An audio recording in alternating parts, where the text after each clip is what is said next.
ஜெய்பீம் நமோ புத்தாய. உலக வரலாற்றில் முக்கியத்துவம் வாய்ந்த 3 மாநிலங்களாக இந்தியாவின் மாநிலங்கள் போற்றப்பட்டு வருகிறது. காரணம், உலக தத்துவங்களுக்கு கருவூலமாக திகழ்ந்த பகவான் புத்தர் ஞானம் அடைந்த பீகார் உலகில் முக்கியத்துவம் வாய்ந்த மாநிலம்.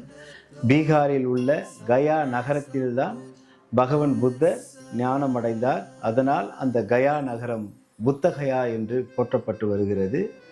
அதேபோல் தம்ம விஜயன் அசோகன் ஒரு மிகப்பெரிய போர்க்குற்றத்தை செய்த கலிங்கத்தில் தயா நதி என்ற ஒரு நதி ஓடுகிறது.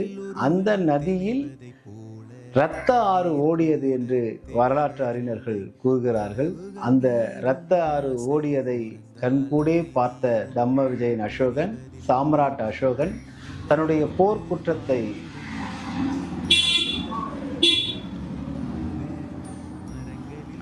தயா நதியில் இரத்த ஆறு ஓடியதை பார்த்த தம்ம விஜயன் அசோகன் தன்னுடைய போர்க்குற்றத்தை உணர்ந்து மனம் மாறினான்.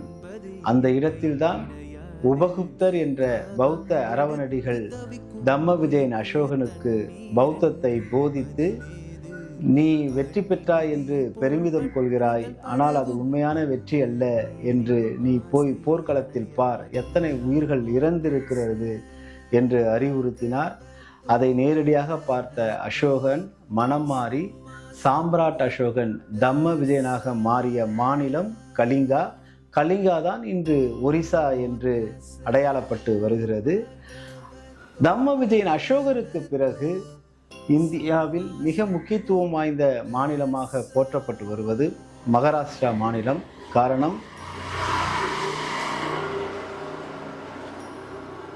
தம்ம விஜயன் அசோகருக்கு பிறகு இந்தியாவில் மிக முக்கியத்துவம் வாய்ந்த மாநிலமாக போற்றப்பட்டு வருவது மகாராஷ்டிரா மாநிலம். காரணம், அந்த மகாராஷ்டிரா மாநிலத்தில்தான் பாபா சாஹேப் அம்பேத்கர் 1956ஆம் ஆண்டு அக்டோபர் 14ஆம் தேதி 10 லட்சம் மக்களோடு பௌத்தத்தை தழுவினார், தம்ம தீட்சை ஏற்றார்.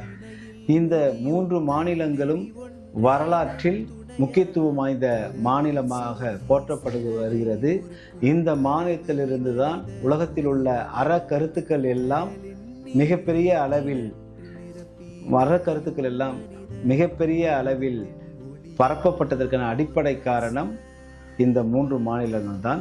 ஜெய்பீம் நமோ புத்தாய.